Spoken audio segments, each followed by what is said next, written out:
Référence dans le domaine depuis plusieurs années, Nicolas van der Vis a fait beaucoup parler de lui. En mai cette année, il s'est distingué pendant la campagne électorale française en démontant une tentative de décrédibilisation de l'actuel président à moins de 2 jours du scrutin. Grâce à ses outils d'analyse, il est remonté immédiatement à la source de la fuite et a pu démontrer la collusion entre les fauteurs et le parti concurrent. Capable de retracer le parcours des intox sur les réseaux sociaux, Nicolas van der Vis déconstruit en quelques heures les fake news de manière extrêmement documentée. Cartographie, extrait de tweet, tableur à l'appui. Plusieurs affaires fort médiatisées, compte offshore, Cahuzac, Macron Leak, lui ont offert des occasions de montrer son savoir-faire et de jouer un rôle déterminant dans l'échec de ces manipulations. J'aime vivre dangereusement, puisque je viens ici avec une présentation remplie d'anglicismes. J'aime vivre dangereusement.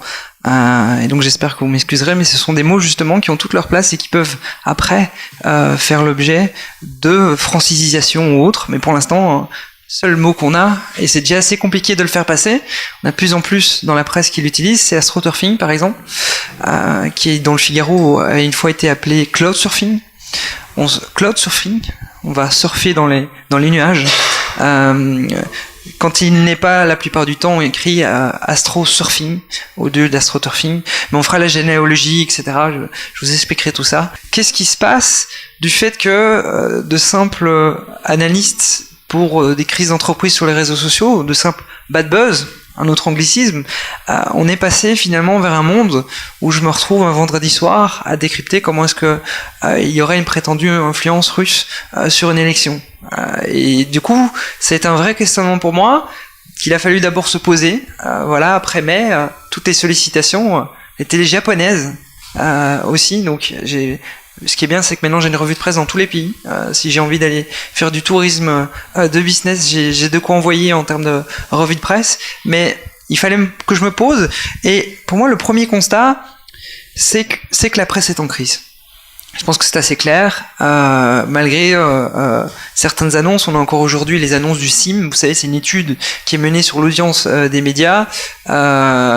Évidemment, le taux baisse. Je le vois moi-même avec mes étudiants où je fais passer des tests d'actualité, où de plus en plus, j'ai vu cette année des gens, par exemple, dans l'auditoire, ils sont en information et communication, qui commençaient à râler du fait qu'ils devaient lire un journal pendant 3 semaines. Et donc c'est un peu plus le monde dans lequel on est. Et comme on est dans un monde qui est en crise, il y a un besoin d'argent. Ici, par exemple, il y a un tweet qui ne serait pas à cause de ça. La RTBF a dit que c'était pas du tout mis à cause de ça, mais voilà, il se trouve que la RTBF est sponsor des 20 km de Bruxelles. Il y a eu un événement assez malencontreux du fait qu'il y a eu un mort durant le marathon. Qu'est-ce que a titré en termes de notification la RTBF? C'est les 20 km de Bruxelles, 44 000 participants, un décès. Bon, ça va, hein, ça fait 0,01, on va quand même pas pinailler et autres. Ça pose des questions. Et c'est-à-dire que même si ça n'a rien à voir du fait qu'ils sont sponsors, le fait qu'ils soient sponsors pose la question sur l'information. Et comme il y a besoin d'argent, il y a une diversification. La DH propose par exemple sa radio, où ils envoient en plus des publicités à la concurrence. Là, c'est des publicités que vous voyez qui ont été envoyées à des auditeurs de Radio Contact et autres. Il y a aussi la diversification, puisque vous avez un compte de médias qui vous enjoint à aller parier sur le match. C'est assez antagoniste entre les deux, l'information, et puis de l'autre côté, quelque chose qui est purement économique. De la même manière, comme il y a besoin d'argent et que le modèle se déporte vers de l'achat en termes d'abonnement, de plus en plus vers une logique de clic, on a besoin de clics. Qu'est-ce qui fait cliquer? Les sexperts. Le sexe. Le sexe, avec des commentaires qui font, ou de ce type d'article, par exemple, suspension de condamnation pour avoir placé des piments dans le sexe de sa sœur. Très très informationnel. J'ai vraiment appris comment le monde se tournait suite à ce genre d'articles. Un cycliste manipulait son sexe devant une mère et ses 4 enfants. Très sympa. Tabac et sexe, bien sûr, comme il faut du clic, on a des bonnes études pour faire un peu sérieux. Tabac et sexe oral accroîtraient le risque de cancer buccaux, ou de grosses fesses nuisent à vos seins. Voilà. Mesdames, vous êtes au courant. Si vous avez des grosses fesses, ça nuit à vos seins. Selon une étude. On verra plus tard comment est-ce que ces études parfois sont menées. Je suis juste dans le statut. Alors, ça peut être aussi Antonella Roccuzzo, la compagne de Messi, aussi belle de fesses que de face. Très très informationnel, je trouve. C'est vraiment un jugement de qualité. Ou cet article que je n'ai même pas envie de lire sur les microsexes. Voilà. Comme dans un quick, on a aussi le trash. Alors, il y a un attentat, on va vous sortir la plus belle image des victimes, mais vraiment bien devant. On est Sud Presse juste après un attentat, on choque toute la France. Pourquoi ? Parce qu'on publie la fausse sans aucune précaution. Quelle est la valeur informationnelle ? Rien, du clic. Et comme il y a besoin d'engagement, on va multiplier les sondages absolument inutiles. Pourquoi ? Parce qu'ils ne sont pas représentatifs, ils ne veulent absolument rien dire. La plupart du temps, c'est l'extrême droite qui veulent développer des techniques dont on parlera par la suite, qui sont des effets de wagon. Pourquoi ? Parce qu'en fait, on a, en tant qu'être humain, une forte propension à suivre la masse. C'est mécanique. Et donc, tout le jeu de l'extrême droite consiste à faire croire que la masse de l'extrême droite est beaucoup plus présente qu'elle ne l'est. Que votre sentiment raciste est tout à fait normal et qu'il faut le développer. Et donc, ils truquent ces genres de sondages et des médias comme ça vous le font. Par exemple, assassinat de Hervé Roudel, estimez-vous suffisant de la condamnation des musulmans de France ? Grand classique. Avec Hitler, on n'a peut-être pas tué assez, qu'est-ce que vous en pensez ? Etc., etc., etc. Le viaduc derrière, hasard de l'actualité, on aime bien les viaducs. Êtes-vous pour ou contre ? Jusqu'à un point où Bernas Westphal, qui publie sa lettre d'innocence, c'est pas la publication de la lettre qui nous est annoncée comme information, c'est le fait qu'on nous demande notre avis là-dessus. Je pense que c'est très important d'avoir mon avis sur la lettre d'innocence, surtout comme j'ai tous les éléments du dossier avant le procès, je suis certain que mon intérêt est très très grand pour la majorité des grands de ce monde. Et forcément, plus qu'il faut avoir tout ça, ça se passe dans un climat où tout va plus vite à tous les niveaux. C'est-à-dire qu'il y a des erreurs factuelles, il y a aussi des images d'illustration, ici vous voyez une image d'illustration où ils ont piqué une photo vite fait à un photographe sans lui payer les droits. Où on a des informations comme ça, et en Belgique, j'avais eu droit à une apparition dans le JT pour attaquer Yann Youngbon suite au fait qu'il avait repris cette étude que j'avais démontée 6 mois ou 7 mois avant et qu'il a utilisée dans sa défense. Comme quoi, en fait, l'État islamique serait en Belgique très très fort, puisqu'en fait, on est le pays, derrière le Pakistan, le plus positif envers l'État islamique. Le plus positif dans les tweets et les messages sur les réseaux sociaux.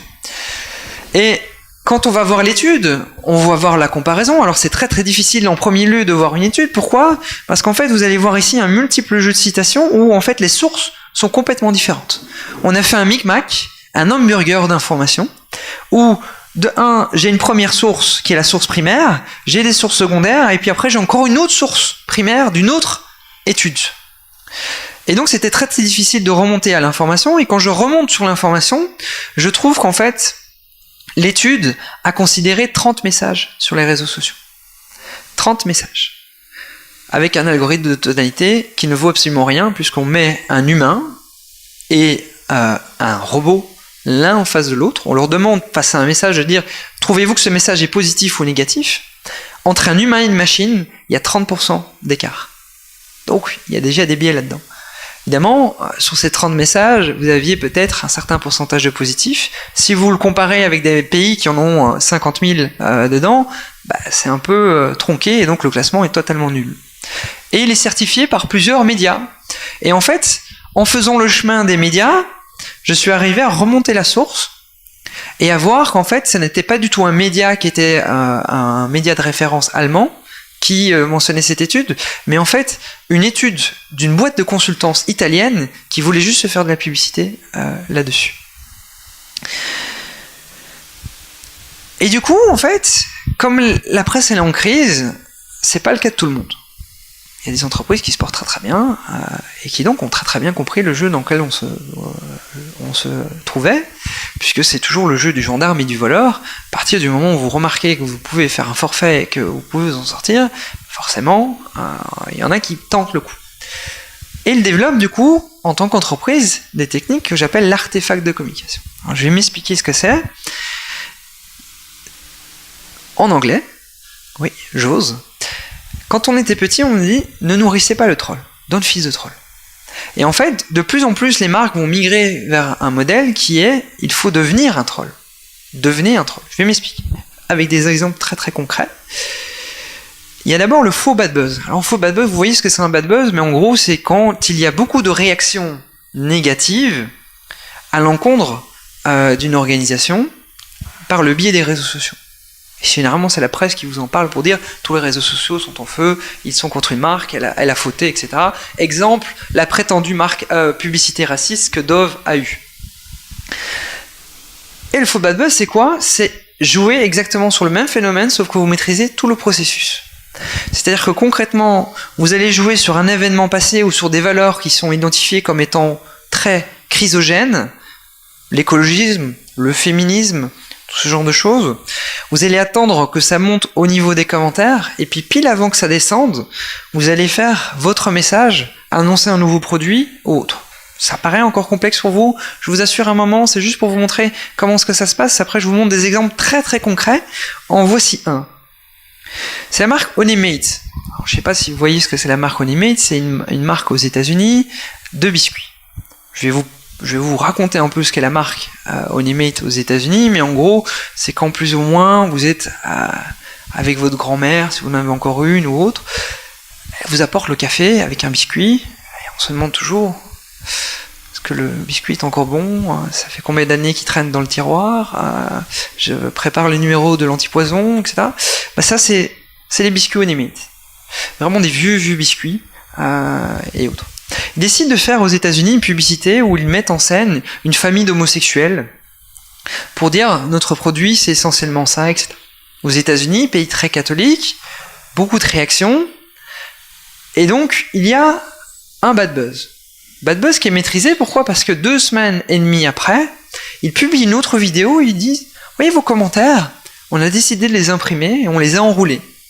Ce que vous voyez en fond, c'est tous les commentaires positifs. Vous voyez qu'il y en a plus. Et tous les commentaires négatifs, on les a transformés en love, au-dessus. C'est très malin, pourquoi? Parce que vous êtes une vieille marque, et vous positionnez sur un sujet plus ou moins novateur dans la société, qui a de fortes chances de devenir une norme par la suite, et en plus vous faites passer votre valeur de marque, qui est l'amour, qui était, en fait, la tendresse et l'amour du produit à l'origine. Et donc vous servez finalement des râleurs pour faire votre publicité par la suite. Autre exemple, site de paris en ligne qui s'appelle Paddy Power. Paddy Power a beaucoup de marques en face d'elle, qui s'appellent bwin ou autres. Et c'est bientôt la Coupe du Monde. Vous avez vu pendant l'Euro combien de publicités on a eu. C'est très difficile pour Paddy Power d'exister par rapport à ça. Qu'est-ce qu'ils ont fait? Ils ont fait croire qu'ils ont coupé un morceau de la forêt amazonienne pour encourager l'équipe d'Angleterre. Évidemment, les gens ont réagi, c'est scandaleux, vous avez coupé des morceaux, etc. Réponse du communicant de Paddy Power sur les réseaux sociaux, pour ne pas dire community manager. Mais on n'en a pas coupé tant que ça, vous savez, regardez, il en reste encore plein, là, etc. Toute la presse tombe, décide de reporter l'actualité, et 2 jours ou 3 jours après, il reposte ça en disant mais non, on n'a pas du tout fait ça, c'était un montage qui était réalisé sur le logiciel Photoshop, qui est un logiciel de montage d'images. Et en fait, vous là, petit râleur, pendant 3 jours vous avez râlé. Vous avez râlé pendant 3 jours. Pour ce qu'on avait coupé là. Vous savez que pendant que vous avez râlé, il y a l'équivalent de 5431 terrains de football qui ont été détruits, et là vous n'avez rien dit. Et donc la marque se met comme l'inversion de la culpabilité, ce n'est plus elle qui est coupable, c'est les gens qui ont réagi. Donc ils rebondissent sur leurs pattes, en même temps ils ont une autorité dedans, sachant que pour un site de Paris, tout ce que vous voulez c'est du trafic, c'est-à-dire des gens qui viennent sur votre site. Il n'est pas suicide mon pouce, ça. Je l'avais déjà défini avant, c'était ce qui a finalement assuré ma notoriété dans la communauté des communicants ou autres, parce qu'en fait j'avais dit il y aura des faux bad buzz, vous verrez, croyez-moi, on m'avait pris pour un fou et autres, et en fait ça s'est succédé. Je n'avais pas trouvé tout seul, j'avais trouvé un cas en fait en Australie, où ils se sont dit mais on va utiliser les râleurs pour faire notre publicité. Et c'est une marque de site qui s'appelle Montet, et qui en fait a fait exprès de mettre à l'intérieur de son cidre des morceaux de brindilles. Les clients ont commencé à râler, contacter la presse, etc. en disant « mais il y a des morceaux de brindilles dans mon cidre ». Ils ont lancé toute une campagne de publicité avec ces affichages et de la publicité dans la presse. Ils ont dit « désolé hein, les mecs pour les brindilles, mais nous on utilise des vrais produits naturels, pas du concentré comme toute la concurrence ». Et donc c'était une des premières marques en Australie qui avait utilisé les râleurs en 2010 pour assurer leur publicité. Il y en a d'autres qui l'avaient fait avant. On pense à cette célèbre marque que j'ai oubliée avec les baisers. Passons, je retrouverai, mais ça existait déjà avant, mais ça commençait à devenir industriel. Autre chose, par exemple, vous êtes une marque de viande. Vous avez un public qui est totalement inutile. Vous n'avez que faire, c'est les végétariens. C'est une marque de viande. Faut jamais acheter de viande, les végétariens. Ben, on va peut-être leur trouver une petite utilité, c'est-à-dire que je vais faire une publicité qui va moquer les végétariens, ça fera rire les mangeurs de viande, seuls les végétariens vont râler, les végétariens en râlant vont faire la publicité du truc, et on arrive avec une publicité comme ça, qui a eu lieu à Londres, nous les tuons, comme ça, vous n'avez pas à le faire. Et j'avais dit aux marques, de la même façon, mais non, vous savez exactement ce genre d'artifice, et je jouais, mais là j'ai pas le temps, avec des cris se sont joués sur des détails. Vous pouvez parfois laisser un petit détail qui va faire croire que vous êtes idiot, les gens vont réagir en disant que vous êtes idiot, et finalement vous jouerez à qui l'idiot le dernier. Je montre un exemple. C'est le cas de la marque Volkswagen qui, pendant un match de foot France-Brésil, décide de mettre tous les panneaux du stade affichés avec cette publicité Volkswagen. J'imagine que quelque chose vous choque, puisque ce n'est pas avec un W, c'est avec un V. Les gens commencent à râler, commencent à dire le stagiaire du Stade de France, oh les idiots, oh les idiots de chez idiots. Et qu'est-ce qui se passe à la publicité? S'affiche une publicité où Volkswagen commence avec un W, il y a une espèce de jackpot qui tourne et qui joue sur l'image en même temps, c'est votre tour, qui tourne, qui devient un V, apparaît la vidéo, l'automobile en grand, et avec mis en slogan Volkswagen, ne vous trompez plus jamais par erreur. Qu'est-ce qu'ils ont fait tous les gens qui ont râlé pendant le match de foot? Ils ont été obligés de montrer la publicité, et donc la publicité a été totalement massive sur les réseaux sociaux. Et ces genres d'artifices, ils fonctionnent avec une théorie que j'ai appelée le paradoxe réactionnel. Comme quoi je sais sortir des théories en français, avec des noms français. Incroyable. Ouais, je suis fier, merci. Pour un communicant, c'est vraiment un exploit. Et je l'ai fait. Mais en gros, vous êtes une marque. Vous allez envoyer le message vers une cible dont vous n'avez que faire, les végétariens. Voilà. Celle-ci va râler, mais par son mécontentement, va assurer la publicité vers la véritable cible. On avait un champion du monde comme ça, c'est Jean-François Copé. Ça n'a pas très réussi au niveau des sondages, et même dans les urnes, puisque seule sa sœur a voté pour lui. Il avait fait ses histoires avec les pains au chocolat. La gauche réagit, il s'en fout. C'est la droite qui l'intéresse en termes d'électorat. Et donc ces artifices-là, ils sont utilisés de plus en plus. Tiens, il n'y a pas quelqu'un qui s'appelle Donald Trump qui utilise ça quotidiennement. Il fait ça en sorte, non pas pour toucher sa véritable cible, mais pour instituer l'agenda médiatique. Je fais râler les gens, finalement on parle tous d'un même sujet, et ce sujet, c'est celui que j'ai envie de mener devant la scène. C'est également les mécanismes de propagande de l'État islamique. On prend quelqu'un, on lui coupe la tête, oh, c'est scandaleux, c'est vraiment, c'est des barbares. On diffuse ça en disant c'est des barbares, mais en fait, la véritable cible, c'est pas les gens qui considèrent ça comme de la barbarie, c'est les gens qui considèrent ça comme une guerre sainte. Et donc, on se laisse piéger à ce jeu parce que finalement, on ne sait pas comment réagir. Et ça crée dans la cible un paradoxe réactionnel. Dois-je réagir, mais par cette réaction, assurer la promotion de ce vers quoi je veux réagir, sachant qu'au départ, je veux quand même punir le gars qui a dit ça, mais finalement, je ne le punis pas, je le bonifie, je le rends meilleur. Ou je laisse couler, mais alors ça veut dire que je cautionne. Est-ce qu'on veut d'une vie où on cautionne des messages qu'on trouve abjects? Et ça a été institué vraiment par les réseaux sociaux. Pourquoi? Parce que le flux des réactions est devenu un mets de choix d'information et est devenu quelque chose qui institue la dynamique éthique. Et donc on se retrouve piégé là-dedans. On n'a pas de réponse. On avait eu aussi comme ça alors des trucs pour votre enfant, voilà, un petit slogan j'aime le porno. Où on a un site qui a été créé juste pour l'occasion avec des produits complètement factices, qui ont été changés avec des algorithmes. Vous faites râler les gens, plein de gens viennent sur votre site, ils en commandent parce qu'ils trouvent ça marrant, et finalement ils ferment le site, et voilà. C'était le plus petit commerce du monde, mais c'était le plus fructueux.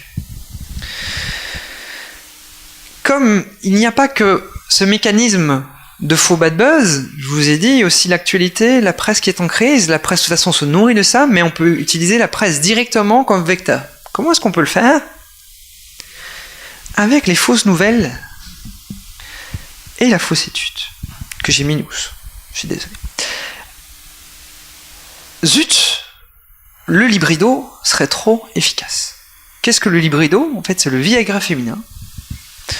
Et en fait, le Viagra féminin serait tellement utile que les créateurs ont décidé de jouer les lanceurs d'alerte et d'aller voir la presse pour dire « Mon Dieu, qu'avons-nous créé? Notre produit est trop efficace. Les femmes vont se jeter sur les hommes. » Il y avait un article qui disait « L'ordre social va être bouleversé, etc. » Le librido a été lancé il y a 2 ans. C'est un véritable flop. Mais la presse a cru qu'ils avaient vraiment des lanceurs d'alerte. Ils l'ont publié tel quel. Qu'est-ce que vous voyez? Vous voyez ce message? Il y a un médicament qui va sortir, il est tellement efficace que même les femmes vont se jeter sur les hommes. Il y a au moins un homme qui l'a acheté pour sa femme pour le glisser en douce. Au moins. Les biscuits Oreo, je ne vois pas si vous voyez ce que c'est des biscuits chocolatés. Je vois un article comme quoi les biscuits Oreo seraient aussi efficaces que la cocaïne, selon une étude. Ça m'interpelle, je me dis, c'est dingue. Moi, chercheur, je vois quotidiennement dans mon université des gens qui ont vraiment dur pour trouver des financements. Eux, ils arrivent à avoir des financements pour tester des Oreos. Je me dis, tiens, je vais quand même aller voir l'étude. Je ne suis pas spécialiste en biologie ni rien, mais une étude chez Lire. Je vais voir l'étude, elle a été menée sur 2 rats pendant 2 jours. Mais au final, Oreo, quand vous voulez illustrer un article avec Oreo, qu'est-ce que vous faites? Vous mettez un biscuit Oreo. Donc publicité garantie. En plus, c'est aussi efficace que la cocaïne. Et c'est pas aussi mauvais. C'est quand même pas mal.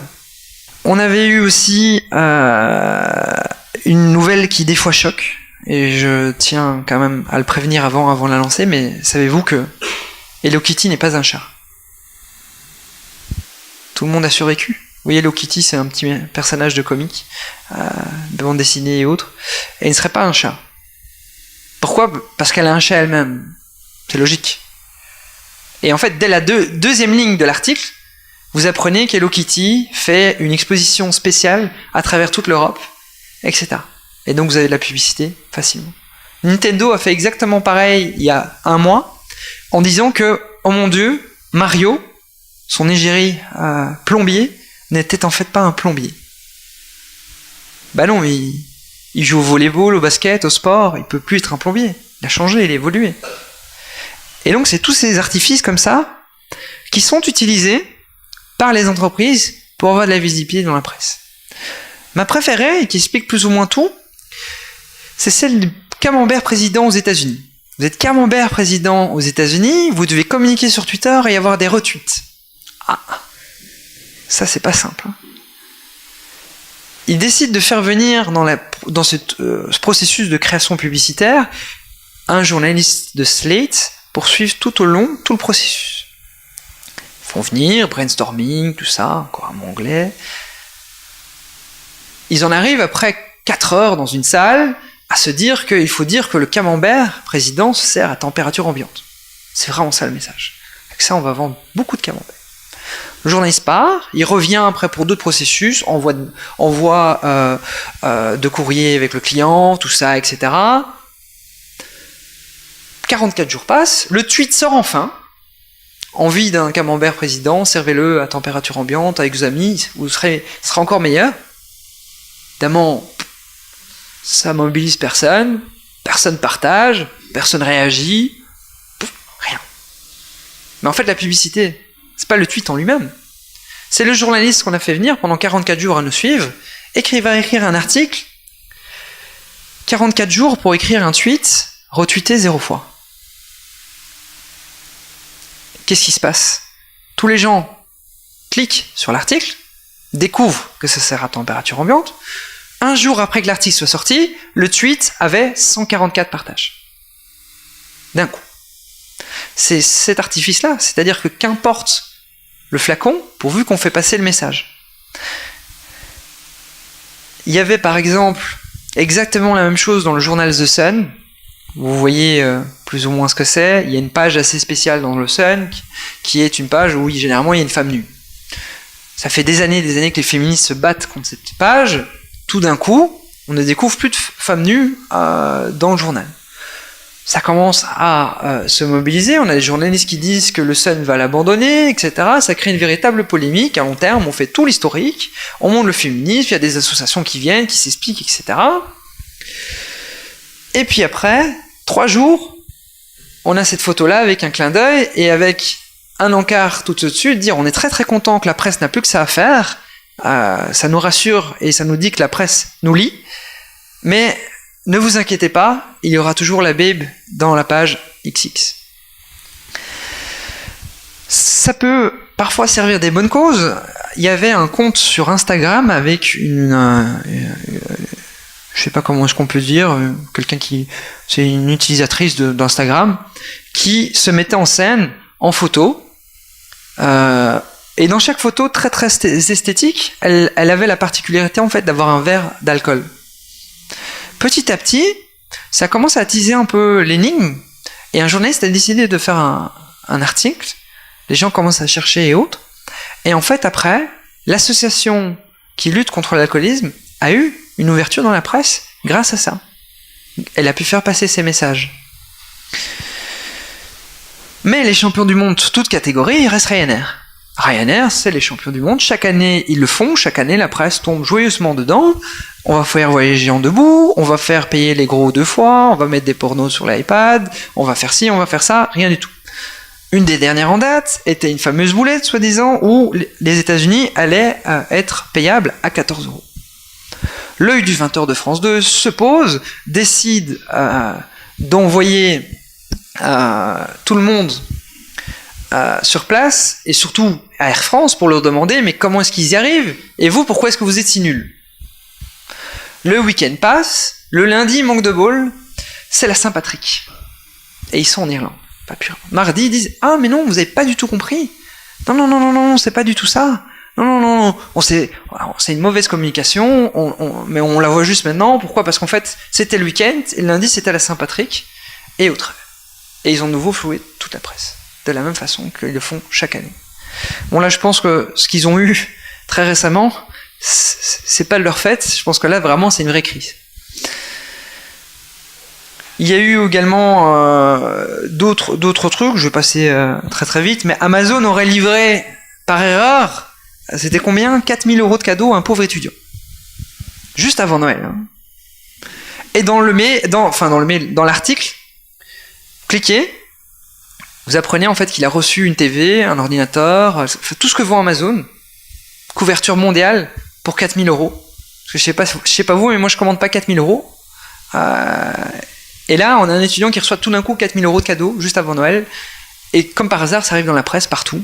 Ça fait un très très beau conte de Noël où Amazon place tous ses produits.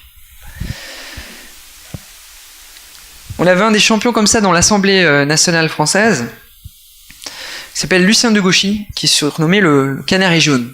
Pourquoi s'il est surnommé le Canari jaune? C'est parce qu'en fait, il était tout le temps là le mercredi. Je ne sais pas si vous savez ce qu'est le mercredi, mais en fait, c'est le seul jour où les débats sont filmés. Et il portait toujours son costume jaune. Pourquoi? Parce qu'ils ont tous un costume noir dans l'Assemblée. Donc, s'il veut montrer qu'il est présent, et il n'est jamais présent hors dehors du mercredi, il montre qu'il est jaune. Et France 2 l'a filmé comme ça, en fait. En fonction de l'axe de la caméra, bouge de gauche à droite, on le voit courir de gauche à droite pour être pile là où la caméra est. Pour dire à ses administrés, je suis là, je suis le canari jaune. Les fausses sorties, c'est de nouveau les mêmes artifices, c'est-à-dire en gros, la personne de Monopoly qui dit, vous savez, aujourd'hui les enfants n'ont plus le temps de jouer. Voilà, c'est un fait. 40 minutes, c'est trop long pour eux. Donc, on va abandonner la casse-prison. Tous les gens s'expriment, plein de nostalgie. Non, pas la casse-prison. C'est pas possible. Je me souviens la fois où j'ai coincé 6 fois mon père de suite dans la casse-prison. C'est pas possible, vous pouvez pas l'enlever. Et puis finalement, une attachée de presse de Monopoly sort en disant non. Le CEO a rien compris en fait. C'est pas du tout ça. On sort effectivement un nouveau jeu de Monopoly, toujours avec la casse-prison, mais beaucoup plus rapide parce qu'effectivement ils n'ont pas le temps de jouer. Annonce de nouveaux produits. Le même genre d'artifice. Vous savez qu'il y a un événement qui se passe chaque année. Et celle-ci, vous savez, dommage, c'est pas grave. Chaque année, en fait, il y a quelqu'un qui, dans les stades de football en Espagne, plusieurs fois, même autour de l'année, jette des bananes sur les personnes de couleur qui jouent sur le terrain.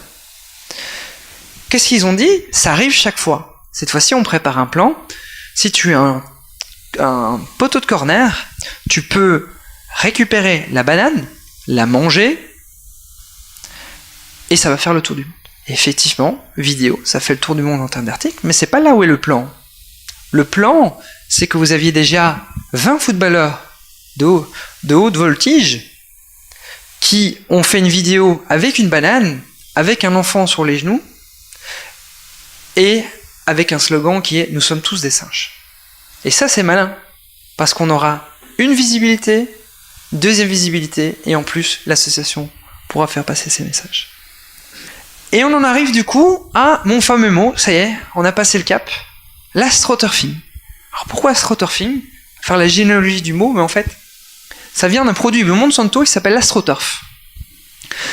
L'astroturf, c'est quoi? C'est en fait, c'est du gazon synthétique. C'est-à-dire qu'à partir d'un moment, en fait, dans les terrains de football américains, on a modifié la pelouse réelle par du gazon synthétique. Ça comme du gazon, ça ressemble à du gazon, mais ça n'est pas du gazon. Et en fait, dans les théories des mouvements sociaux, il y a ce qu'on appelle les mouvements citoyens, qui en anglais sont grassroots, donc qui vient de la terre. Et donc le jeu entre la véritable terre qui grandit et le gazon synthétique s'est imposé pour dénominer les mouvements. En fait, on peut faire croire qu'il y a beaucoup de mouvements sociaux qui naissent, beaucoup de bruit, alors que derrière, il n'y a absolument rien. Un des exemples les plus incroyables qu'il y ait eu, c'est durant la campagne présidentielle sud-coréenne, où, tenez-vous bien, alors là, si j'avais été derrière mon PC à ce moment-là, c'était pas les Macron Leaks, mais là c'était un peu plus high level. Il a été envoyé sur la personne qui est à gauche, qui est en fait le concurrent de l'ancienne présidente, plus de 24,2 millions de tweets avec que des rumeurs sur le principal opposant. Ce qui est absolument énorme. C'est également des gens qui sur les réseaux sociaux en fait vont afficher un grand nombre de personnes qui les suivent, ce qu'on appelle les followers, de l'anglais, alors qu'en fait ils suivent en retour le même nombre de personnes. Pourquoi? Ce sont tous des gens qui se suivent l'un l'autre pour avoir le plus grand nombre d'abonnés qui s'affichent. C'est également des pratiques d'astroturfing. On avait eu un des conseillers de François Hollande qui avait une courbe de personnes qui le suivaient qui a tout d'un coup augmenté. Pourquoi? Parce qu'en fait, il avait acheté des suiveurs sur les réseaux sociaux. Il les avait achetés comment? Sorti sa carte de crédit, 15 €. Il y a soit des robots qui le font, soit des personnes qui sont au Pakistan, qui eux vont recevoir une certaine somme qui pour eux est conséquente, qui vont cliquer pour suivre le genre de compte. Et de la même manière, parfois on peut avoir la même chose, c'est-à-dire ici vous allez voir en bleu foncé une courbe qui monte, qui va redescendre, et vous voyez la courbe bleu clair comme pour l'autre qui reste constante et qui monte. C'est quoi? C'est Xavier Couture, ancien directeur de Canal+, qui en fait a décidé de suivre 20 000 personnes d'un coup. Les gens recevaient la notification en disant « Tiens, je suis suivi par Xavier Couture, c'est un directeur de Canal, je monte en influence, alors je suis vraiment très content. Comme il me suit, je vais quand même le suivre. » Et puis après 2 semaines, c'est la courbe bleue foncée, où il a commencé à ne plus suivre... Oh, zut, j'ai perdu mon curseur. Ah là. Il va commencer à enlever toutes ces personnes, et il va capitaliser, puisque le nombre de followers reste exactement pareil. C'est utilisé aussi dans des cas un peu plus touchy, c'est-à-dire que la construction d'un stade de rugby qui est défendu par la société Havas, qui est une agence de communication en France, ils ont fait quoi? Ils ont fait croire qu'il y avait beaucoup de soutien autour de la construction de ce stade en achetant des fans sur Facebook. Seulement, ils ont raté un petit point très important, c'est que quand on allait voir la ville la plus représentée dans les fans de la page, on avait Raqqa. Bon, peut-être qu'à Raqqa, il y a beaucoup de supporters du Stade national français, mais j'en doute quand même. Et parce qu'en plus, de plus en plus, on va vers le milieu du faux avec, vous voyez ici, un même message propagé plusieurs fois par une même personne, on voit pas très bien, ou même carrément un faux tweet qui annonce une dépréciation boursière d'une grande entreprise. Et il faut savoir qu'en fait, dans certains marchés boursiers, vous avez des mots-clés qui sont prédéfinis, comme mort Obama. Mort Trump, je pense que ça montera. Mort Obama, c'est un peu plus compliqué. Mais mort Obama, dès qu'il y a un volume d'activité autour de mort Obama, vite, ils vendent un certain stock d'actions. Et c'est exactement ce qui s'est passé pour cette entreprise qui a eu un tweet totalement faux, mais qui a occasionné moins 25% en bourse. Un quart de la valeur. D'un coup. On a également des jeux beaucoup plus compliqués. Alors je vais un peu expliquer. Mais à partir du moment où la presse est en crise, il a fallu trouver de nouveaux modèles. Les nouveaux modèles, c'est compliqué à trouver. On va généralement les chercher chez les gens. Qu'est-ce qu'ils ont fait? Ils ont décidé en fait de créer ce qu'on appelle des pure players. Des pure players, c'est quoi? C'est des choses qui rassemblent des articles de blogueurs qui ne payent pas, mais dont ils assurent la visibilité. Ça a été au départ Huffington Post, ça a été Re89 pour lequel j'ai aussi écrit, et tout ce genre de choses. Et ils se sont rendus compte qu'en fait, ceux-là n'en regardaient jamais qui écrivait pour eux. Du moment qu'ils avaient de la visibilité, ce qu'ils disaient était intéressant. Et donc on a eu des agences d'influence en communication qui ont décidé à créer des fausses personnes, complètement fausses, pour écrire des articles, dans le but d'être identifiés par ces sites d'importance, et puis après, ils s'en sont servis. Et ils s'en sont servis dans quel contexte? Quand le Club Med s'est fait racheter, voulait se faire acheter, il y avait deux opposants, un Chinois et un Italien. Et en fait, l'agence a créé les profils que vous voyez en haut à gauche, dans le but de dire qu'en fait, l'opposant des Chinois étaient en réalité des gens qui avaient de nombreuses fraudes derrière eux et avec beaucoup d'inexactitudes. Et c'est une enquête de Mediapart qui a fait le lien en faisant des concordances d'adresses IP pour dire mais toutes ces adresses IP viennent du même endroit. Et donc ils ont remonté la filière, ils ont découvert, c'était une agence qui s'appelle iStrat qui avait créé tous ces profils dans le but en fait d'écrire dans des médias d'importance, parce qu'il y avait quand même pas mal de médias d'importance comme Mediapart, comme Huffington Post, comme Re89 et autres, alors que tout cela était complètement faux et n'existait pas. On a eu la même histoire autour de cette ONG qui s'appelle Voiceless Victim. Voiceless Victim est en fait totalement faux. C'est une ONG qui n'existe pas. Elle a été créée pourquoi? Pour rentrer en contact avec Amnesty International. Il faut avouer que cette ONG, elle existait partout, sauf dans la vraie vie. Elle avait une page Wikipédia, qui lui attribuait même un siège social. Quand on allait au siège social, on tombait en pleine campagne. Ils avaient des employés, qui avaient un profil LinkedIn, ils avaient des mails, ils avaient même des articles dans la presse, de leurs actions sur le terrain. C'est incroyable quand même. Et ils ont pris contact avec Amnesty International en rapport avec la construction des stades au Qatar.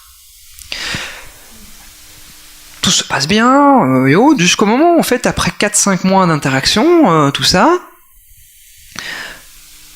ils reçoivent un mail où il y a une tentative d'hameçonnage. C'est-à-dire, en gros, on a essayé de hacker Amnesty International. Ça a été bloqué par le service informatique, qui apparemment était aux connaissances de ce type de virus, et donc a décidé de le bloquer. Et là se pose la vraie question, et là où est tout le jeu de l'influence. c'est ce que les personnes qui ont tenté de hacker Amnesty International sont des idiots qui se font prendre par le service informatique d'Amnesty International, sachant qu'avec tout le respect que j'ai pour eux, je me doute quand même qu'ils n'ont pas de grands experts à leur côté. Soit c'est des amateurs, et alors là, c'était le Qatar derrière, soit c'est des ennemis du Qatar qui ont voulu faire croire ça, dans le but que finalement ça sorte, et qu'on dise, regardez comment le Qatar essaye d'influencer. Et il n'y a pas de réponse à ça, on ne sait pas. C'est l'industrie du faux. Le faux est partout. Durant la présidentielle, vous vous rendez bien compte que ce genre de techniques, ils ont été incorporés dans les équipes de campagne, c'est ce qu'on appelle des équipes de riposte. Alors c'était quoi le principe? Vous êtes du Front National, vous vous réunissez à une heure bien particulière et vous commencez à tweeter tout un message dans le but d'être dans les tendances émergentes de Twitter et autres. Il y a eu ça pendant plusieurs fois. Mais de la même manière, il y avait l'activation autour d'une fausse nouvelle, c'est-à-dire vous avez un artefact de communication qui se fait promotionner par un astroturfing. C'était quoi par exemple? Il y avait une rumeur bien avant le débat qui disait que Emmanuel Macron était financé de manière assez obscure en utilisant un blog de Mediapart. Donc on crée simplement sa petite rumeur pour la rendre crédible. On avait eu également un faux site du soir, c'était la même chose, regardez, c'est le même site du soir, la bourse, tout y est, la météo, tout pareil, sauf un article qui n'est pas du tout la même chose, mais comme quoi Emmanuel Macron serait financé par l'Arabie Saoudite. Et c'était un faux compte, c'était le soir.info, pas le soir.be, mais quand vous cliquez, et dans les logiques du flux sur Facebook ou Twitter, vous faites pas attention, vous cliquez, vous voyez presque la même chose que le soir, vous faites pas attention, pour vous ça paraît totalement crédible. Ils vont après créer une deuxième société écran, c'est-à-dire des faux comptes sur Twitter. Par exemple ceux-là que j'ai isolés. Ceux-ci aussi. Et ils vont l'envoyer vers des autres personnes qui vont créer la deuxième société écran. Vous avez envie de faire la promotion d'une rumeur sur Emmanuel Macron. Qu'est-ce que vous allez voir? Les gens qui aiment Fillon. Ils détestent Emmanuel Macron. Ils vont voir un message qui est sur le soir, comme quoi il est financé par l'Arabie Saoudite. Ils vont pas réfléchir midi à 14h, ils vont vous l'envoyer sur tous les réseaux. Et c'est ce qu'ils ont fait. Et du coup, par cela, ils créent la deuxième société écran. C'est-à-dire que si vous avez un journaliste ou n'importe qui d'autre qui va analyser qui a propagé la rumeur, qui a joué un rôle dans la propagation et qui a joué le rôle le plus important, ça sera jamais ceux qui ont créé la rumeur dans le premier lieu. Vous voyez où je veux en venir? C'est que concrètement, vous avez une officine, quelque chose sur le côté, qui crée des armes informationnelles, comme à l'époque. Avant, vous alliez voir les gens qui étaient opposés au régime, vous allez leur donner des armes, et vous espérez que finalement le régime allait être dégommé. Maintenant c'est la même chose, sauf que vous donnez des informations. Et ils vont jouer là-dessus. Donc concrètement, il y a un cheval de Troie qui s'appelle la rumeur. Ils vont l'envoyer en créant un système de société écran. Ce système de société écran va avoir un écho dans les premières chambres à écho de blogs. Tous les nouveaux blogs qui arrivent, comme il y a Breitbart aux États-Unis, FR de Souche, Russia Today et tous ces sites-là. Comment est-ce que ça se matérialise? Je vous ai pris la rumeur autour d'Emmanuel Macron financé par l'Arabie Saoudite. Vous avez ici les 3 comptes qui ont été créés et qui tweetent la chose. Ça se propage un tout petit peu, là on voit des premières apparitions, etc. Et là on va voir le premier point de Le Soir qui apparaît. Ça veut dire quoi? En fait, quand vous partagez un article du Soir sur Twitter, il y a généralement via Le Soir qui s'apparaît, avec le point Le Soir. Et typiquement, il y a quelqu'un pour la première fois qui vient de se faire piéger par un partage directement sur le site, qui est totalement faux. Ça réagit du coup autour de Le Soir, et vient un autre point très important que vous allez voir ici, qui est Marion Maréchal Le Pen. Je vous fais pas le background, mais plus ou moins, c'est quelqu'un de très important dans l'extrême droite. Et elle tweet, et là, boum, ça se propage énormément. Très rapidement, vous avez le fact-checking qui se fait pour dire c'est totalement faux, puisqu'on sait dire que le site est totalement faux, qu'il n'y a rien. Le truc, c'est que ça va se propager des deux côtés, donc vous voyez bien, on est à cette situation-là, et chaque camp va recruter chacun de son côté. Et il va y avoir un doux monde où vous avez d'un côté ceux qui ont propagé la rumeur, qui n'ont jamais propagé l'information de la rumeur, bien sûr, et ceux qui ont propagé l'information de la rumeur, qui en fait n'ont jamais vu la rumeur en premier lieu. Et donc ça joue un rôle totalement incroyable, où ceux qui ont vu la rumeur n'ont jamais vu l'information, et ceux qui ont vu l'information n'ont jamais vu la rumeur. Et ça, c'est très complexe, à cause des bulles de réseau. Autre technique, et c'est bientôt la fin, il me reste juste celle-ci, 3 slides. On a la technique d'infiltration, c'est-à-dire que concrètement, j'ai observé un autre mécanisme qui était créer votre compte spécial pro-Macron, vous allez faire la promotion de Macron, vous allez recruter des gens qui sont très sensibles à Emmanuel Macron, voilà, vous aimez bien ses idées, etc. Ils vont vous suivre. Puis après, donc, ça réussit, vous avez des vrais fans, screenshot à la pluie, capture d'écran, et puis après, vous annoncez que vous ne supportez plus Emmanuel Macron parce qu'il a fait une polémique qui n'allait pas du tout, que là, il a vraiment dépassé les bornes. Comme vous en avez créé 4 ou 5 comme ça, vous faites une capture d'écran des 5 comptes pro-Macron, avec mis en plus pro-Macron 2014, 2016, 2017, ou des trucs comme ça, et vous allez dire, c'est la débandade du côté de chez Macron, tous ces supports se barrent un à un.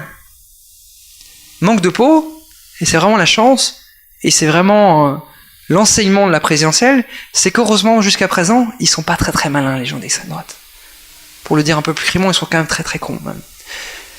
Ils avaient un décompte qui, pendant tout ce temps-là, avait continué à aimer, liker des messages d'extrême droite.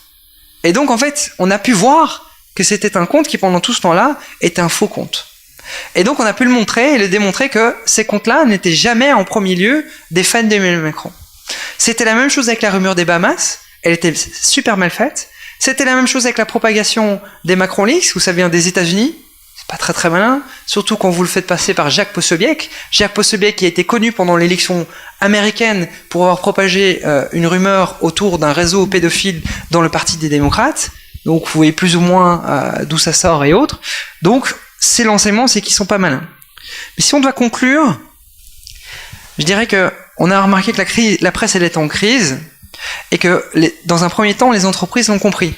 Et le problème c'est que petit à petit, comme les entreprises l'ont compris, les groupes de pression l'ont compris aussi et donc l'utilisent.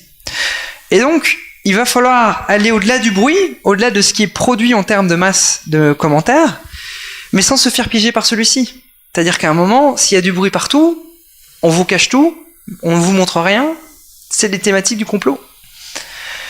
Et finalement, tout est manipulable. C'est-à-dire que n'importe quelle info, elle est manipulable, elle peut faire passer par certains réseaux, elle peut passer même par des articles de presse, etc. Et donc, il faut redoubler l'attention. Voilà.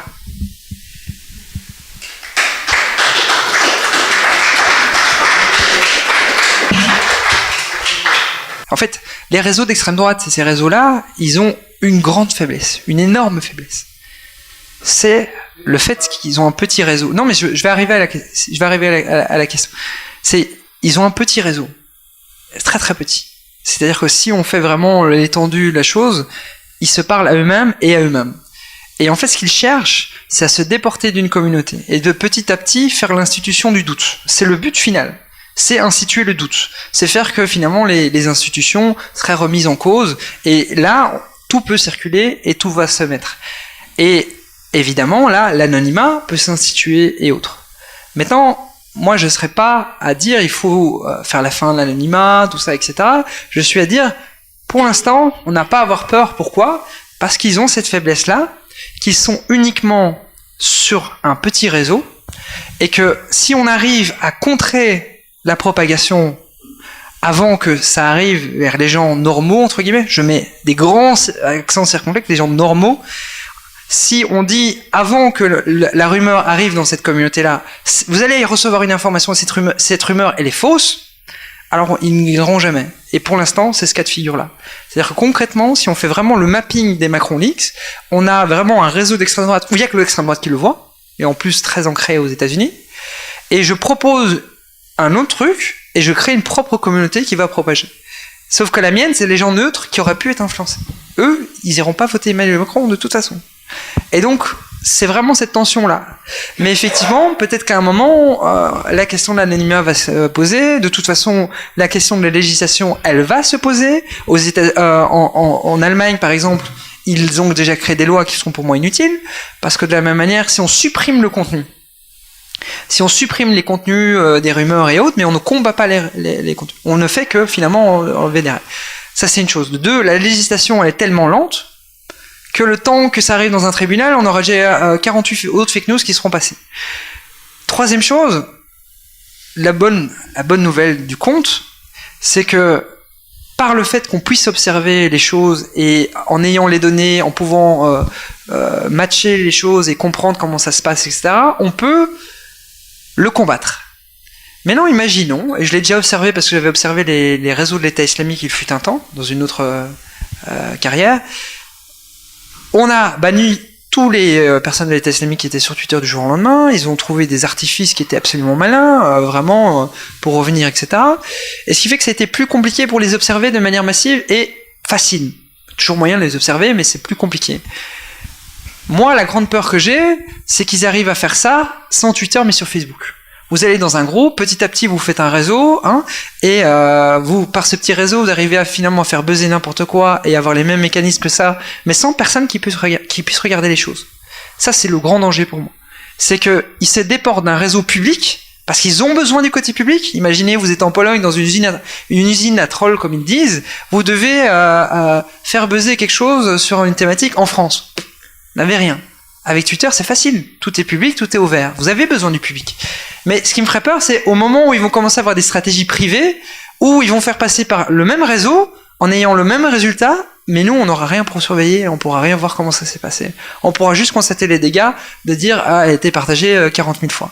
Ce qui a déjà été le cas, hein, ici, de la présidentielle, puisque Zuckerberg nous dit qu'il y a eu des publicités qui ont été envoyées. Et dans un mécanisme très simple et qui coûte même pas cher. C'est, vous envoyez par publicité un contenu qui concerne un candidat adverse, et vous envoyez aux gens qui haïssent le plus ce candidat. Ils voient cette pub et ce contenu, le partagent de manière militante, par leur propagation, ils touchent leur propre réseau, qui touchent leur propre réseau, qui touchent leur propre réseau, et finalement, vous avez payé pour 100 personnes, vous en avez 100 000 derrière. Et tant qu'on aura ça, et c'est aussi pourquoi Facebook cherche à dire qu'ils font des choses. Mais ils ne font rien, hein. C'est des sparadraps sur des plaies ouvertes. Hein. Dans les confs fake news, Facebook, on les voit pas. Ils sont pas là. On en a fait un à Bruxelles. Ils avaient un autre truc, un brunch, je sais pas. Ils ont annulé le jour même et ils viennent pas. Mais ils vont vous mettre un petit bandeau pour dire attention, ce contenu est plutôt problématique. À la bonne heure. Voilà, ça va tout sauver. Qu'est-ce qu'a peur Facebook ? C'est que tout d'un coup on dise mais c'est pas normal que je peux acheter n'importe quelle publicité sur votre réseau, sur n'importe quelle personne. Vous me mettez des évaluateurs humains pour évaluer toutes ces publicités. Ça fera mal. Deuxième chose, ils ont peur de devoir payer encore plus. De dire, vous, les publicités, pour l'instant, on l'utilise pour... parce que jusqu'à présent, on peut dire que quelqu'un a un intérêt pour Nicolas Sarkozy, par exemple. C'est une publicité qui est possible. Vous voulez viser des gens qui aiment Nicolas Sarkozy, c'est possible sur Facebook. Si tout d'un coup on a une législation, la Commission européenne, etc., qui dit mais ça vous m'enlevez tout ça, ben le modèle Facebook il est mort. Puisque Facebook c'est vous cherchez un unijambiste fan de Céline Dion qui vit au Québec, vous allez le trouver.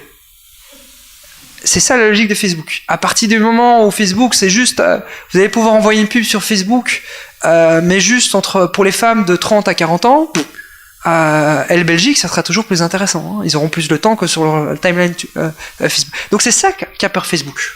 Et c'est ce jeu-là qu'on a, avec des jeux de pouvoir, et des jeux où on ne peut pas avoir raison. Moi, ma vision, c'est une vision d'idéologue, c'est pas une vision de scientifique, hein, sincèrement. Hein. Il n'y a rien de scientifique dans ce que je dis. Là. C'est de l'idéologie pure et dure. C'est ce que moi je pense par rapport à ce que j'ai observé. C'est un doigt mouillé. Mais sur cette question-là, on n'a pas de recul, on n'a pas d'études, ça ne peut être que du doigt mouillé. Oui. Merci. Tout d'abord, merci pour votre exposé. J'ai vraiment trouvé passionnant. Moi, j'ai une question qui s'éloigne peut-être un peu de votre propos, en ce sens que vous avez parlé, et c'était le sujet de la conférence, donc ce n'est pas un reproche, des gens, des sociétés qui conditionnent certaines choses sur le web pour nous influencer. Et moi, je comprends tout à fait le propos. J'ai peur encore davantage des algorithmes invisibles, ou en tout cas que l'on ne connaît pas nécessairement, et qui nous conditionnent, nous, par nos comportements sur Internet, sur les réseaux sociaux, vers certaines informations spécifiques. Je vous donne deux exemples qui sont anecdotiques, mais je trouve assez parlants. Dernièrement, je discutais avec mon filleul qui a 22 ans, qui est vegan, qui est complotiste, qui a toute la fougue et les défauts de notre jeunesse actuelle. Mes condoléances. Oui, les deux ensemble, c'est beaucoup. Oui. Et on a eu une conversation un petit peu tumultueuse. Et à un moment, on a voulu argumenter via ce qu'on pouvait trouver comme info sur Internet. Et par exemple, en tapant un mot comme pyramide, parce que lui, il est persuadé que les pyramides ont été construites par des extraterrestres, et bien en tapant le même mot sur mon iPhone dans Google et sur le sien, on n'arrivait pas à la même liste d'informations. Un peu comme si, en fonction du fait que lui passe son temps sur des sites complotistes divers, il y a un algorithme qui conditionne, qui conduit à certains types de réponses attendues. Alors moi, en tant qu'universitaire de l'ancienne génération, qui a passé son temps dans les bibliothèques à rechercher par soi-même, avec passion, avec intérêt, en faisant des erreurs, en ayant ses succès, et en faisant sa recherche par soi-même, sur base de sa réflexion, je suis choqué de voir comment Google peut, de manière finalement si simple, si facile, ou alors peut-être que je suis paranoïaque, vous allez peut-être pouvoir m'éclairer, nous guider vers des informations différentes à partir d'un même mot. Le deuxième exemple, il est peut-être, certains vont peut-être le trouver drôle, moi je l'ai trouvé moyennement drôle. Quand je suis devenu directeur de la Maison de la Francité il y a à peu près 3 ans, j'ai décidé de changer ma photo de profil sur Facebook parce que elle ne correspondait pas exactement à ce à quoi je ressemblais. Elle était un peu plus avantageuse. Elle me donnait beaucoup plus de cheveux qui furent réels et existants, mais 15 ans plus tôt. Et j'ai mis une photo de moi ici, prise par Olivier dans le cadre d'une conférence, où j'avais plus ou moins la même coupe ou non coupe de cheveux qu'actuellement. Alors je savais que Facebook scannait les mots, les likes, ce qu'on aimait, etc. Mais de là à m'envoyer des pubs pour faire repousser les cheveux parce que j'avais changé ma photo de profil, ça m'a stupéfait. Et franchement, je m'en suis pas remis vraiment. Et je me pose toujours des questions. Et voilà, je suis de plus en plus parano par rapport à tous ces algorithmes qui savent tout me dire sur ma localisation, sur toute une série de choses, et qui conditionnent systématiquement les réponses aux questions que je pose. Ce que j'ai remarqué aussi, ayant travaillé beaucoup dans la communication avant Internet et puis après Internet, c'est qu'au début, quand on utilisait Google, je vous parle vers 2005-2006, on tapait des mots-clés. Et j'ai encore ce réflexe-là, moi, de taper des mots-clés dans le but d'essayer d'affiner ma recherche. Quand je vois mon filleul complotiste, mais j'en ai un autre qui fait du skateboard, mais qui a les mêmes problèmes avec Internet, il ne tape plus des mots-clés, il tape la question entière, avec ou sans faute d'orthographe. Et donc, il n'y a même plus de réflexion à propos de ce quoi on recherche. On tape la question, on a une réponse, et puis on la considère comme bien. Voilà. J'espère que je n'ai pas été trop confus. Non, c'est très clair et ça fera un très très beau programme pour la suite. Mais moi, je peux pas répondre à ces questions-là. C'est-à-dire qu'en gros, il faut savoir son domaine et ça, c'est pas le mien. C'est-à-dire qu'en gros, les algorithmes, etc., c'est d'autres types de chercheurs, par exemple Denis Cardon, ou des chercheurs qui ont vraiment travaillé sur la question algorithmique et comment elle peut influencer. Moi, je pourrais donner qu'un simple avis de citoyen presque sur ces questions-là. Peut-être le seul truc que je peux dire, c'est que quand on a beaucoup parlé des bulles informationnelles durant la présidentielle, etc. Et moi je disais, mais regardons un média qui n'a pas d'algorithme, tout cas à ce moment-là, il en a de plus en plus, mais c'est Twitter. Twitter, on a de plus en plus d'algorithmes, mais à la base, il n'y en a pas. C'est-à-dire que sur Twitter, vous faites votre shopping. Vous avez envie de suivre l'extrême droite, vous suivez l'extrême droite. Moi, je le fais. C'est assez marrant, d'ailleurs, durant les attentats, puisque quand je clique sur l'hashtag de l'attentat, j'ai davantage une vision d'extrême droite de l'attentat qu'une vision normale de l'attentat. Pourquoi ? Parce qu'il y a des gens d'extrême droite que je suis. Pour le métier, hein, je précise. Je suis tout sauf pro-extrême droite. Sur Twitter, vous pouvez faire vos marchés. Vous pouvez choisir tout ce que vous voulez. Et en fait, quand on remarque vraiment qui vous suivez sur Twitter, vous faites exactement la même chose que les algorithmes font pour vous par la suite. C'est-à-dire que vous reproduisez votre propre bulle parce que c'est ce que vous aimez. Et c'est clair qu'on est en train de bouger vers un modèle où on avait un vivre ensemble informationnel, vers un modèle où on a de plus en plus le choix, et forcément ce choix, on s'ancre dedans. On choisit uniquement des sources comme ça. Par exemple, j'avais fait une étude sur tous les tweets de la présidentielle, où après, via les algorithmes de clustering communauté, j'avais pu identifier les différents camps, entre guillemets. Pourquoi ? Parce que vous avez tendance à retweeter votre candidat, le militant qui aime votre candidat, etc. Et puis j'avais interrogé la plateforme pour dire, dis-moi, dans cette communauté qui est celle d'Amon, de Fillon, de Macron, etc., le type de contenu que ces gens-là partagent, le type de domaine. J'ai trouvé des choses que n'importe qui aurait pu trouver juste en imaginant comme ça, mais incroyable. Mais Benoît Hamon, c'est Libération qui tombe en premier. Ça, c'est vraiment incroyable. Et pour Fillon, incroyable, c'est Le Figaro. Et magique, pour Macron, on a un podium. Le premier, c'est Le Monde. Le deuxième, c'est Le Figaro. Et le troisième, c'est Libération. Donc, on est dans ces bulles-là. Et pour aller jusqu'au bout, pour Marine Le Pen, ça va un peu flinguer la soirée, c'est Valeurs Actuelles en premier, FR de Souche en deuxième, et Dreuse.info en troisième.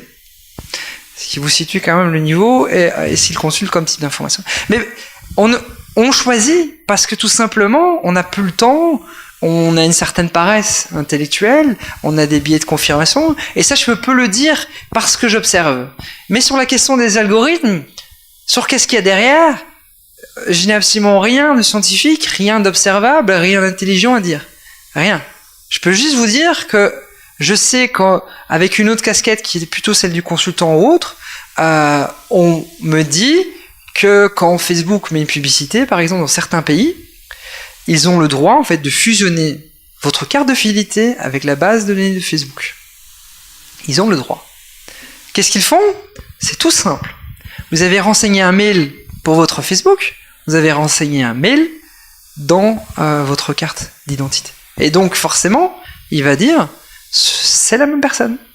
Et donc c'est peut-être pas la photo de profil, mais l'achat d'un rasoir électrique, d'un rasoir machin ou quelque chose anormal.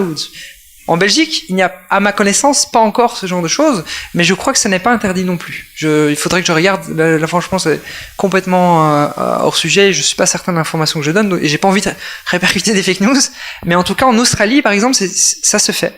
Et de la même manière, comme Facebook va avoir Instagram, comme Facebook va avoir Twitter, ce qui est assez intéressant, c'est comme j'ai beaucoup d'amis sur Facebook qui sont des journalistes ou des communicants de partis, etc. Tout d'un coup, je trouve que tel homme politique vient de créer son compte Instagram. Pourquoi ? Parce qu'en fait, la personne qui a créé le compte Instagram pour le politique a en fait mis le mail de la directrice de sa communication ou le directeur de la communication. Et donc, c'est un certain jeu à partir du moment où vous mettez des sources concordantes, bah forcément ils font les matchs qui s'imposent. Et s'ils sont sur Instagram, sur WhatsApp et au Facebook, ça commence à être beaucoup. Donc voilà, je suis désolé, je peux pas répondre à la question, mais j'ai blindé de carnets d'adresses qui pourraient répondre à ça et de manière très très intéressante. Bonsoir.